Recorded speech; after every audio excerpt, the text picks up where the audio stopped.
नमस्कार दोस्तों, मैं हूं केदार विश्वकर्मा। स्वागत है आपका विश्वकर्मा वॉइस में। सुप्रीम कोर्ट के वकील शुभ शर्मा ने कहा, अब वंदे मातरम का दर्जा हमारे राष्ट्रगान के बराबर है, इसलिए यह कानून अब सोनिया गांधी सहित हर व्यक्ति पर लागू होता है। उन्होंने कहा, वे एक बहुत वरिष्ठ नेता है, उनके हर काम का असर करोड़ों लोगों पर पड़ता है। वे अगर सार्वजनिक रूप से इस तरह वंदे मातरम का विरोध करते हैं तो देश इसे बर्दाश्त नहीं कर पाएगा। बीजेपी कांग्रेस पर वंदे मातरम का अपमान करने का आरोप लगा रही है।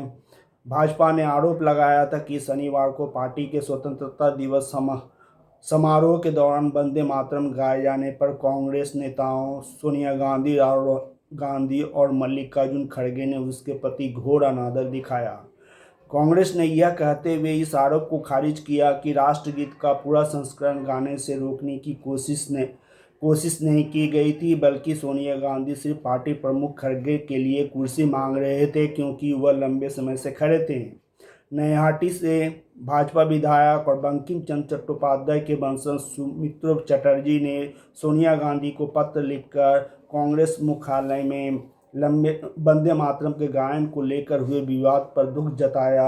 उन्हें सोनिया गांधी से भारत की नागरिकता, खासकर पश्चिम बंगाल के लोगों से बिना शर्त माफ़ी मांगने की मांग की है।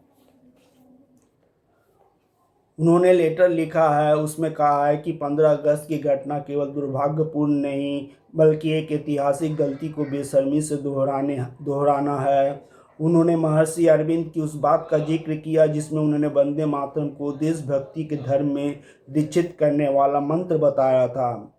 उन्होंने आरोप लगाया कि कांग्रेस की दोहरी नीति कोई नई बात नहीं है। वंदे मातरम को लेकर यह विवाद ऐसे समय में हुआ है जब संसद ने हाल ही इसे कानूनी संरक्षण देने वाला नया कानून पास किया है। इसके तहत वंदे मातरम के जनमन के बराबर कानूनी संरक्षण मिला है। जानबूझकर इसके अपमान या गायन में रुकावट डालने पर 3 साल तक की जेल, जुर्माना या दोनों का प्रावधान है। शुरुआत के कुछ देर बाद सोनिया इसे लेकर असहज होने लगी। उन्होंने गीत रोकने का इशारा किया। राहुल भी इस वक्त कुछ परेशान दिखे। इससे साफ पता चलता है पूरी व्यवस्था में वंदे मातरम का अपमान करने की नीयत दिखाई दे रही है। यह दर्शाता है कि कांग्रेस पार्टी ने अभी तक वंदे मातरम के पुनः संस्करण को स्वीकार नहीं किया है। जो व्यक्ति गायन के दौरान बस चुपचाप खड़ा रहता उस पर अपने आप कोई आधिकारिक दंड लागू नहीं होता, लेकिन गीत को रोकने के लिए जानबूझकर नारे लगाना, हंगामा करना या जानबूझकर बाधा डालना प्रतिबंधित व्यवहार के दायरे में आ जाता है। दूसरी तरफ इस्लाम में वंदे मातरम न बोलने का मुख्य कारण इसके शब्दों का धार्मिक अर्थ और एकेश्वरवाद तौहीद का सिद्धांत है। मुसलमानों का मानना है कि इबादत, पूजा या वंदना केवल एक अल्लाह की हो सकती है, जबकि इसमें मातृभूमि को देवी जैसे दुर्गा के रूप में चित्रित किया गया है। वंदे मातरम का अर्थ माँ मैं तुम्हारी वंदना पूजा करता हूँ होता है। मुसलमान देश से गहरा प्रेम और सम्मान करते हैं, लेकिन ये देश की पूजनीय या देवी को दर्जा देकर उसकी पूजा करने के खिलाफ है। मुस्लिम विद्वानों और संगठनों का कहना है कि देश से मोहब्बत करना, उसके लिए जान देना उनके दिमाग का हिस्सा है, लेकिन राष्ट्र प्रेम को धार्मिक पूजा या वंदना के रूप में उनके धर्म के विरुद्ध है। अब प्रश्न उठना स्वाभाविक है, वंदे मातरम को जब कांग्रेस पार्टी ही इस राष्ट्रीय गीत को लेकर शुरू से ही 55 सेकेंड तक गाने में दिलचस्पी दिखा रही है, पूरे 3 मिनट 10 सेकेंड तक गाने में हिचकिचा रही है, तब आम जनता पर इसका प्रभाव तो जरूर पड़ेगा। एक तो राहुल गांधी, सोनिया गांधी, खड़गे जी लाल किले के प्रधानमंत्री के भाषण में भाग नहीं ले रहे हैं लगातार 2 साल से, और इस गीत को अपने मुख्यालय में बजाया गया तो 55 सेकेंड तक अपना सम्मान प्रकट किए, पर इसके बाद ही इस कार्यक्रम में अस्वाभाविक आचरण देखने को मिलता है और सोनिया जी के हाथों से इशारा करने लगते हैं, जिससे इस गीत के बजते वक्त असम्मान और अनादर का प्रतीक के रूप में चिन्हित हो गया। एक तरफ कांग्रेस का यह व्यवहार और एक संप्रदाय के द्वारा इस गीत के प्रति सम्मान न दिखाने से लगता है भविष्य में इसको लेकर माहौल गरमा सकता है।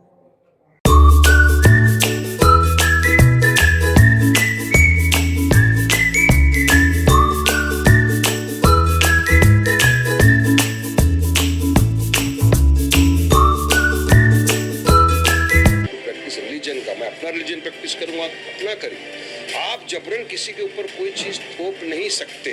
सुप्रीम कोर्ट, देखिए बात नंबर एक तो ये है कि भारत देश संविधान से चलता है, हिंदू राष्ट्र घोषित हुआ नहीं है। सपना देखना अच्छा है, लेकिन मैं पूछना चाहूंगा नरेंद्र मोदी जी से कि आपने भारत को हिंदू राष्ट्र घोषित कर दिया है? नहीं किया है तो फिर आप ये आपके नफरती चिंटुओं की जुबान पे लगाम लगाइए, जो आए दिन आकर इस तरह के अनाप शनाप बकवास करते हैं, संविधान की शपथ लेते हैं, संविधान की धज्जियां उड़ा रहे हैं। इनको काम धंधा है नहीं, पढ़ते लिखते हैं नहीं, रिसर्च करते नहीं है। इनको मालूम होना चाहिए कि मुमरा का नाम तो ऑलरेडी मुमरा देवी ही था ना। हा? नाम बदल देने से क्या मुमरा के हालात बदल जाएंगे? मुमरा को चाहिए अच्छी स्कूलें, अच्छी सड़कें, अच्छे अस्पताल, वहां पर जाकर आप देखिए क्या हालत है। उसके बारे में नहीं बोलेंगे। इनका काम क्या है? सिर्फ नफरत फैलाना। इनको नफरत फैलाना है, बस इसी तरह का एजेंडा लेके घूमते और आप लोग चले आते हैं उनके पास पूछने के लिए। अगर बीजेपी को वाकई में नाम बदलना है ना, किसी का नामकरण करना है, तो सबसे पहले नीतीश राणे का नाम बदल के ऑफिशियल डिक्लेयर करो। मैं इसी बीच AIMIM नेता वारिस पठान ने कहा, हम वंदे मातरम का आदर करते हैं, सम्मान करते हैं, लेकिन आप जबरन बोलने पर मजबूर नहीं कर सकते। संविधान का अनुच्छेद 25 से 28 मेरे धर्म का पालन करने का अधिकार देता है। दरअसल अब तक वंदे मातरम के 2 छंद ही गाए जाते थे। 1937 में जब इसका नेतृत्व उस समय जवाहरलाल नेहरू कर रहे थे। वंदे मातरम को राष्ट्रीय गीत के रूप में अपनाने को लेकर रविंद्रनाथ टैगोर से सलाह लिए थे, तो टैगोर ने कहा कि एकेश्वरवाद में विश्वास करने वाले लोग, जैसे इस्लाम धर्म मानने वाले लोग, इसके बाद के पदों पर आपत्ति कर सकते हैं। इसी के आधार पर कांग्रेस के यूपी सांसद इमरान साहब भी वंदे मातरम ना गाने का प्रण ले लिया है। इस तरह देखा जाए तो वंदे मातरम को लेकर हमारे देश में 3 गुट बन गए हैं। पहला गुट बीजेपी का है, जो इस गीत को कानूनी संरक्षण देकर कानून बना दिया है। जो भी इस गीत के गाते वक्त या बजते वक्त अनादर या असम्मान दिखाता है, उसे 3 साल तक जेल भी हो सकता है। दूसरा गुट कांग्रेस का है, जो वंदे मातरम का 2 छंद गाने तक का हिमायती है। अन्य 4 छंदों को गानों से उसे एलर्जी हो जाती है, इसलिए कांग्रेस मुख्यालय में इस गीत को गाते वक्त बोलने, इशारे से असहजता का भाव दिखाकर अनादर करते रहे। असली बात, कांग्रेस प्रारंभ से ही हिंदुओं से सख्त नफरत करने वाली पार्टी है और शांति दूतों के सुर में सुर मिलाकर चलने वाली नीति पोषित कर रखी है, ताकि ये समुदाय उनसे नाखुश न हो जाए और उनका वोट बैंक घट न जाए। इसलिए वे हिंदू सभ्यता, संस्कृति, उनकी देवी देवता को स्तुति करने से चीर है, क्योंकि वंदे मातरम गीत में देवी दुर्गा, माता लक्ष्मी, सरस्वती की भी वंदना की गई है, जिससे कांग्रेस भी इस गीत को पूरे 6 छंदों को गाने में हिचकिचाती है।